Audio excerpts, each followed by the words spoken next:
El límite superior de la mano es un plano horizontal que pasa por el pliegue cutáneo inferior de la muñeca, que marca el talón de la mano.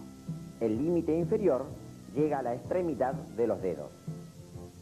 En la palma identificamos la eminencia tenar, la eminencia hipotenar y entre ellas la celda palmar media. El nervio mediano entra en la palma entre el tendón del palmar mayor y del palmar menor. Siguiendo su trayecto a unos 2 centímetros del talón de la mano, encontramos el ramo tenariano de dirección casi horizontal. El nervio cubital llega a la mano entre el hueso pisiforme y el gancho del hueso ganchoso.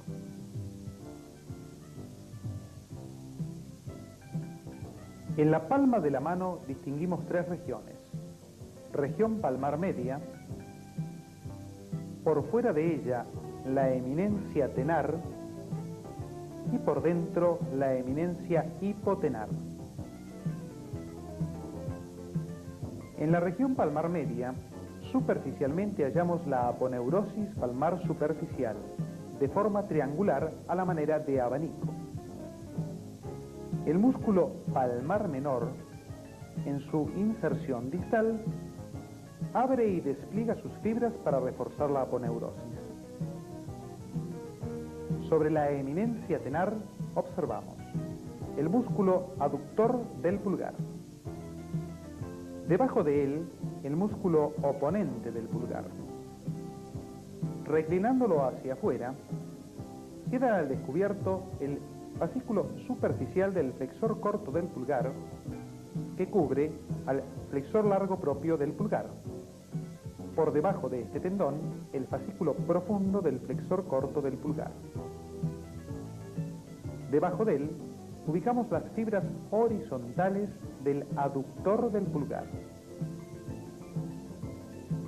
En la eminencia hipotenar hallamos el aductor del meñique, por fuera de él el flexor corto del meñique que ha sido seccionado y por último las fibras correspondientes al oponente del meñique.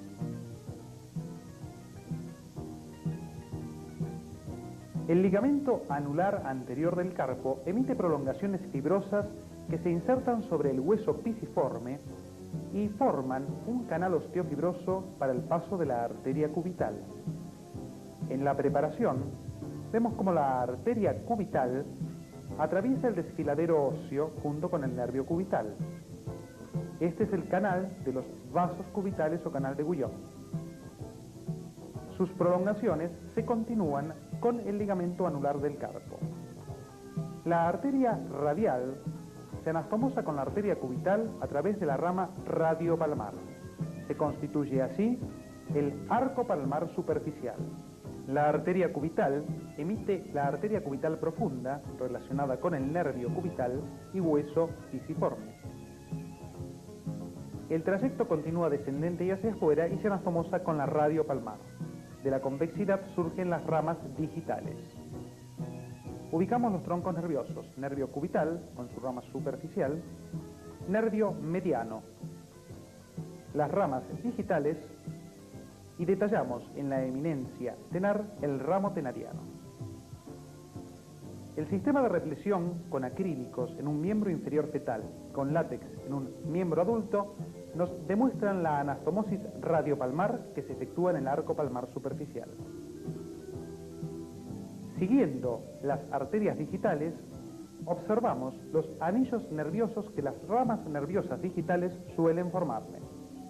A nivel de la articulación metacarpofalángica, se dividen en sendas colaterales de los dedos que, con sus homólogos nerviosos, descienden hasta los pulpejos. Detallamos la inervación de la eminencia tenar por el ramo tenariano. Ubicados ahora en la región palmar media, tomamos el tendón del flexor común superficial de los dedos.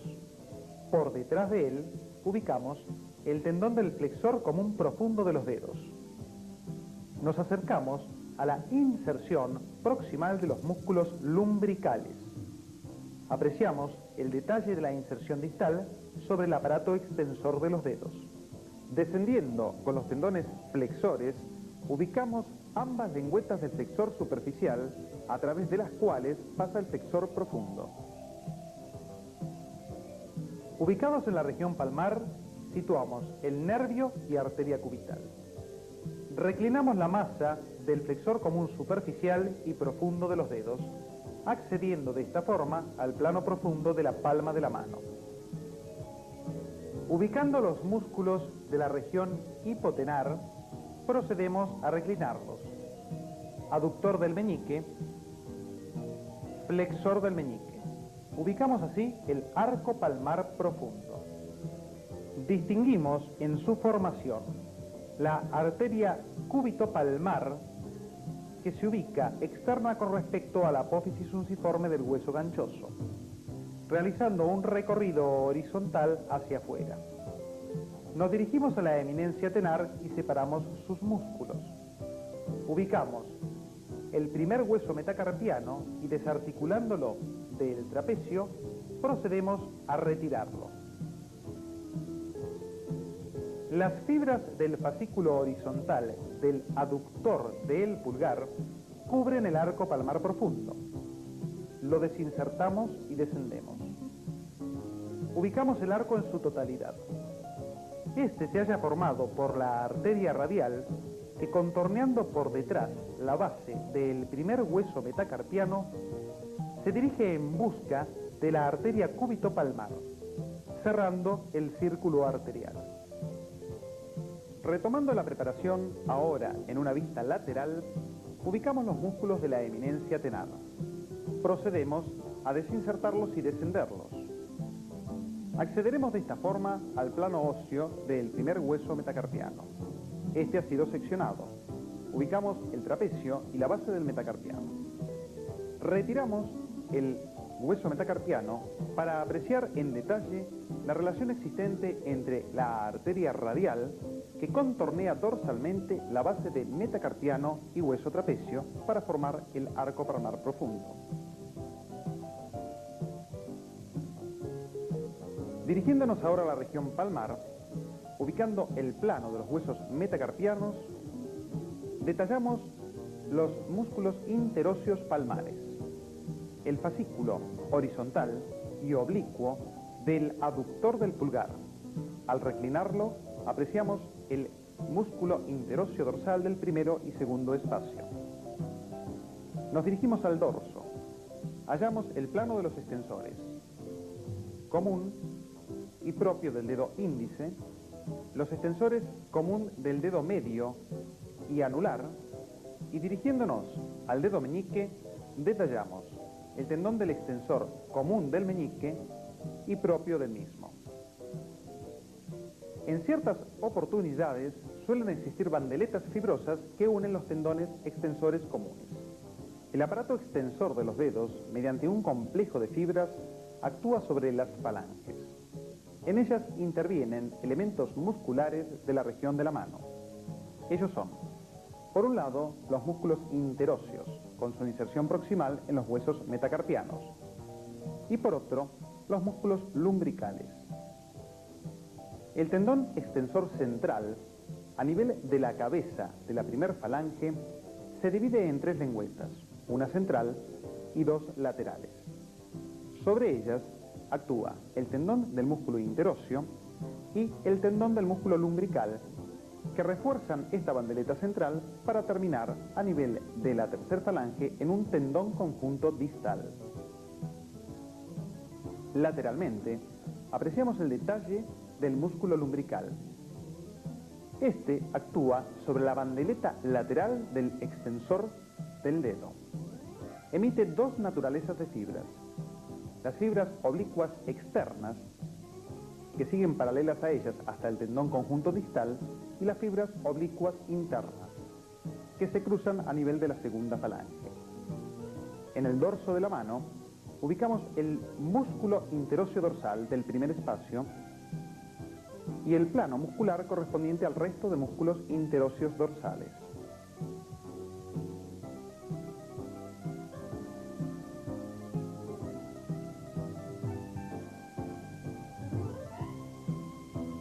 La lesión del nervio mediano a la altura de la muñeca produce la mano simia. En ella hay una atrofia tenariana y no se opone el pulgar, que está en abducción. La lesión del cubital se caracteriza por la mano en garra para el cuarto y quinto dedo. La primera falange de los dedos está en hiperextensión y la segunda y tercera en flexión. La parálisis de los interóseos palmares impide la aproximación de los dedos. La lesión de la rama motora del radial produce la mano péndula.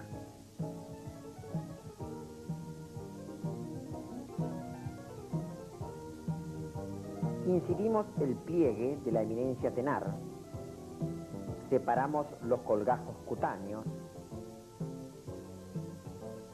disecamos la grasa tenariana y en su profundidad descubrimos el nervio mediano.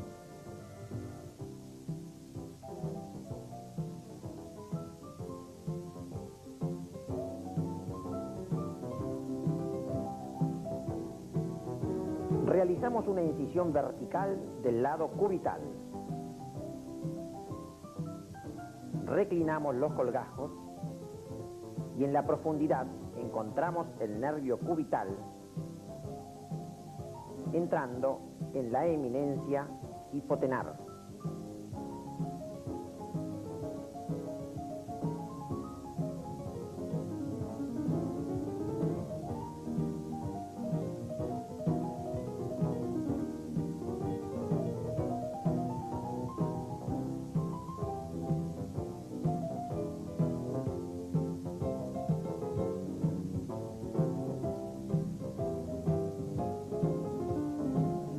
Retomando la región palmar, hemos realizado la inyección con acrílicos de las vainas sinoviales digitocarpianas. Sobre los tendones flexores se ha reflexionado el sistema de la vaina digitocarpiana interna. Apreciamos el detalle cómo la vaina envuelve totalmente a los tendones flexores. Dirigiéndonos hacia la eminencia tenar, ubicamos el tendón del flexor propio largo del pulgar. Este posee una vaina individual, la digitocarpiana externa. Procediendo a realizar el descenso de los músculos flexores, evidenciamos en forma clara la vaina digitocarpiana externa. Detallamos en ella la totalidad de la superficie sinovial que es cubierta en el tendón.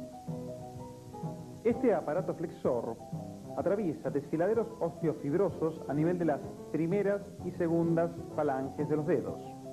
La situación de los mismos permite el accionar conjunto de ambos flexores. Separándolos, nuevamente detallamos la situación de perforado y perforante de los tendones superficial y profundo. Dirigiéndonos al dorso, ubicamos los tendones del segundo y primer radial externos, la relación que existe entre ellos y la arteria radial. Se ha reflexionado el sistema sinovial extensor. Apreciamos claramente cómo la vaina de deslizamiento del aparato extensor envuelve cada uno de los tendones. Sobre la región de la muñeca separamos en la totalidad el aparato extensor. Dirigiéndonos ahora al plano articular, ubicamos el primer metacarpiano, que mediante la articulación metacarpofalángica se relaciona con la primera falange y esta, por la interfalángica, con la segunda falange del pulgar. El resto de huesos metacarpianos, mediante la articulación metacarpofalángica de los cuatro últimos dedos, se relaciona con las primeras falanges de ellos. Estos, mediante la articulación interfalángica proximal y la interfalángica distal, se relacionan con las restantes falanges. La articulación trapecio-metacarpiana es del tipo de encaje recíproco y las superficies tienen forma de silla de montar con sus ejes transversales rotados 90 grados entre sí. Esta configuración especial le permite al pulgar el movimiento de oposición. Este pone en contacto el pulpejo del pulgar con los pulpejos de los cuatro últimos dedos. La abducción del pulgar lo separa de la línea sagital. La abducción lo acerca. En el movimiento de circunducción, el pulgar forma un cono de base externa. La abducción del meñique acerca a este a la línea sagital y la abducción lo aleja. La flexión de la primera falange con la extensión de las otras dos es producto de la acción de los músculos lumbricales e interóseos. Los músculos flexores producen la flexión de las tres falanges de los dedos sobre los metacarpianos. Los interóseos dorsales separan a los dedos de la línea media de la mano. Inversamente, los interóseos palmares los aproximan a esta. La mano se halla constituida por un sistema óseo complejo, el esqueleto de la mano. En él distinguimos el carpo, el metacarpo y los dedos. Nos acercamos al carpo. En su primer fila ubicamos de fuera hacia adentro el escafoides, semilunar, hueso piramidal y hueso pisiforme. En la segunda fila el trapecio, el trapezoide, el hueso grande de ubicación central y el hueso ganchoso. Ambas filas, proximal y distal, se articulan a nivel de la línea mediocarpiana. En la segunda fila del carpo, el trapecio y trapezoide se relacionan con las bases del primer y segundo hueso metacarpiano. El hueso grande con el segundo y tercer hueso metacarpiano. Y por último, el hueso ganchoso se articula con las bases del cuarto y quinto hueso metacarpiano. Constituyen así la línea articular carpo-metacarpiana. Los huesos metacarpianos son numerados de 1 a 5 desde afuera hacia adentro. El esqueleto de la mano continúa con las falanges, primera y segunda para el pulgar, primera, segunda y tercera para el resto de los dedos. De esta forma, se constituye un eje óseo en torno del cual actúan las fuerzas de los tendones extensores y flexores. Detallamos en el dedo medio la ubicación y el eje del sistema osicular.